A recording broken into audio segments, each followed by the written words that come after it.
Hello, I'm Dr. Stuart James Fishbein. I'm a fellow of the American College of Obstetrics and Gynecology. My website is birthinginstincts.com. I'm here today on behalf of About.com to discuss with you how to have a healthy twin pregnancy. Prior to ultrasound, 50% of twins were diagnosed with women when they were in labor. It's very rare to be surprised by twins anymore with all the routine screening that's done.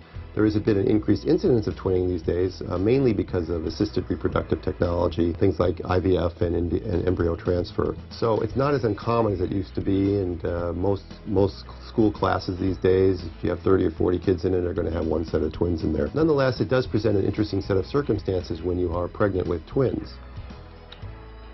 It doesn't need to be a problem as long as things go smoothly, and I'm going to talk about that just now. But just remember that doing all the things that your practitioner suggests will help keep your babies inside and help you to get to the point where they both get mature and have a healthy delivery. It doesn't have to necessarily be a problem. With twins, when they're diagnosed early in pregnancy generally, one of the most important things to find out is, are the twins in the same sac, or are they separated by a membrane? The twins that are in the same sac, which are called monoamniotic, monochorionic twins, is a real problem. They're obviously identical because they're in the same sac, but there's a possibility that they could become entangled, or they could have placental problems leading to real problems later in the pregnancy. So finding a membrane that divides the twins is very, very reassuring early on, and that can be done as early as 6 to 8 weeks by a vaginal ultrasound. One of the most important things about a twin pregnancy is watching the growth of the two babies. You want to be sure that they stay relatively concordant, and that means that one baby isn't growing much bigger or much smaller than the other one. Usually discordance of greater than 20% is where doctors start to get concerned.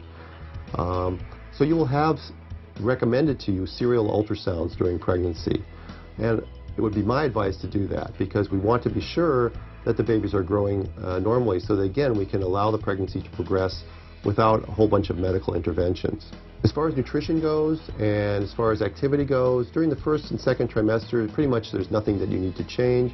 You don't need to eat twice as much, maybe slightly more, but again, the babies will take from you what you need, and your brain will tell you when you're hungry. It's really important when you're pregnant and with any pregnancy to eat 6 or 7 times a day. Drink plenty of fluids. You do not want to get dehydrated when you're with twins, because as you finish through the second and into the third trimester, twins, because of the greater volume in your uterus, are more at risk for premature labor. So your practitioner may tell you, yeah, you know, you better stop working, or you need to rest more, or things are fine, or maybe you need to stop having intercourse or orgasm because those things tend to make your uterus contract.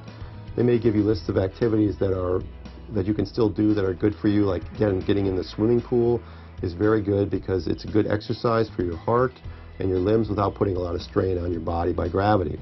It's important also to make sure you have good prenatal care, so don't miss your visits. We'd love to see at the end of the pregnancy where the first baby is head first, because twin babies can be delivered vaginally, and as a matter of fact, the American College of Obstetrics and Gynecology does recommend that if the first baby's head first, that a twin vaginal birth is something that is an option for you as long as your practitioner feels comfortable delivering the second twin. Again, I'm Dr. Stuart Fishbein. Thank you so much for watching. If you'd like to learn more, please visit us online at About.com.